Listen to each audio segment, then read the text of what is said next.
सबको जो है समान अधिकार के लिए हम लोगों को काफी दिनों तक झगड़ा करना पड़ता, लड़ना पड़ता।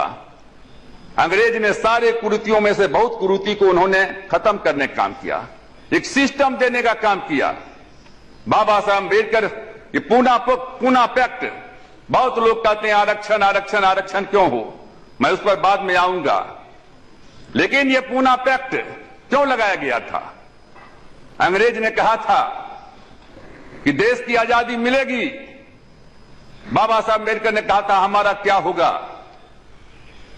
कॉमनल अवार्ड दिया गया था, कॉमनल अवार्ड। उस कॉमनल अवार्ड के तहत कहा गया था कि रिजर्व कंस्टिट्यूएंसी में 2 वोट का अधिकार होगा दलितों को, शेड्यूल्ड कास्ट के लोगों को। एक रिजर्व कंस्टिट्यूएंसी में सिर्फ जो रिजर्व कैटेगरी के मतदाता हैं वो अपने प्रतिनिधि को चुनेंगे, और दूसरा वो मतदाता को यह भी अधिकार रहेगा कि दूसरा जनरल क्या कहते हैं कि जनरल उम्मीदवार को भी चुनने का काम करे।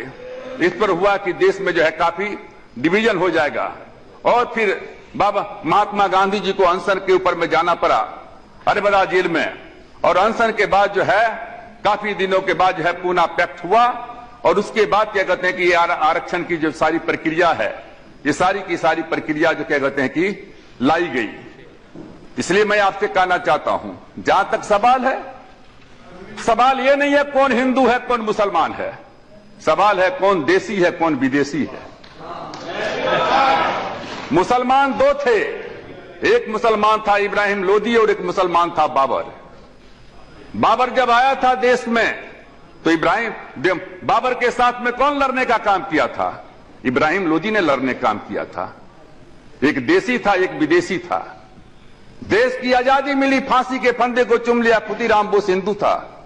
हमारे जैसे लोग ईमानदारी पूर्वक कबूल करते हैं कि अंग्रेज का हम बहुत विरोधी हैं, लेकिन इस देश में यदि अंग्रेज नहीं आया रहता तो इक्वलिटी बिफोर लॉ, अछूतपन, ये जो क्या कहते हैं जो सबको जो है समान अधिकार के लिए हम लोगों को काफी दिनों तक झगड़ा करना पड़ता, लड़ना पड़ता। अंग्रेज ने सारे कुरीतियों में से बहुत कुरीति को उन्होंने खत्म करने का काम किया, एक सिस्टम देने का काम किया। बाबा साहब अम्बेडकर ये पूना पैक्ट, बहुत लोग कहते हैं आरक्षण आरक्षण आरक्षण क्यों हो, मैं उस पर बाद में आऊंगा। लेकिन ये पूना पैक्ट क्यों लगाया गया था? अंग्रेज ने कहा था कि देश की आजादी मिलेगी। बाबा साहब अम्बेडकर ने कहा था हमारा क्या होगा। कॉमनल अवार्ड दिया गया था, कॉमनल अवार्ड। उस कॉमनल अवार्ड के तहत कहा गया था कि रिजर्व कंस्टिट्यूएंसी में 2 वोट का अधिकार होगा दलितों को, शेड्यूल्ड कास्ट के लोगों को। एक रिजर्व कंस्टिट्यूएंसी में सिर्फ जो रिजर्व कैटेगरी के मतदाता हैं वो अपने प्रतिनिधि को चुनेंगे, और दूसरा वो मतदाता को यह भी अधिकार रहेगा कि दूसरा जनरल क्या कहते हैं कि जनरल उम्मीदवार को भी चुनने का काम करे। इस पर हुआ कि देश में जो है काफी डिवीजन हो जाएगा, और फिर बाबा महात्मा गांधी जी को अनशन के ऊपर में जाना पड़ा अरबदा जेल में, और अनशन के बाद जो है काफी दिनों के बाद जो है पूना पैक्ट हुआ, और उसके बाद क्या कहते हैं कि आरक्षण की जो सारी प्रक्रिया है, ये सारी की सारी प्रक्रिया जो क्या कहते हैं कि लाई गई। इसलिए मैं आपसे कहना चाहता हूं, जहां तक सवाल है, सवाल ये नहीं है कौन हिंदू है कौन मुसलमान है, सवाल है कौन देसी है कौन विदेशी है।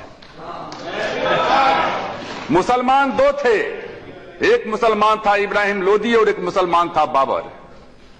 बाबर जब आया था देश में तो बाबर के साथ में कौन लड़ने का काम किया था?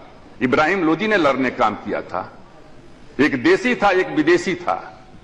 देश की आजादी मिली, फांसी के फंदे को चूम लिया, खुदीराम बोस हिंदू था। फांसी के फंदे को चूम लिया सरदार भगत सिंह सिख थे। फांसी के फंदे को चूम लिया इशफाक उल्लाह खान मुसलमान था। इशफाक उल्लाह खान ने कहा था बिस्मिल का वो लाइन कि सरफरोशी की तमन्ना अब हमारे दिल में है, देखना है जोर कितना बाजुए कातिल में है, कह करके फांसी के फंदे को चूम लिया था। बहादुर शाह जफर मुगल सल्तनत का अंतिम बादशाह था। बहादुर शाह जफर को अंग्रेज ने पकड़ लिया था। अंग्रेज ने बहादुर शाह जफर से कहा था कि दम दमे में दम नहीं है, खैर मांगो जान की, ऐ जफर बस हो चुकी है तेग हिंदुस्तान की। तो बहादुर शाह जफर ने अंग्रेज से कहा था कि हिंदियों में बू रहेगी जब तलक ईमान की, तख्त लंदन तक चलेगी तेग हिंदुस्तान की। और बहादुर शाह जफर जब मरने लगे तो बहादुर शाह जफर ने लिखा कि कितना है बदनसीब जफर, दफन के लिए 2 गज जमी भी ना मिला कुएं यार में। इसलिए भाइयों मैं कहना चाहता हूं, ये हिंदू मुसलमान कम्युनलिज्म सेकुलरिज्म ये बहुत हो चुका।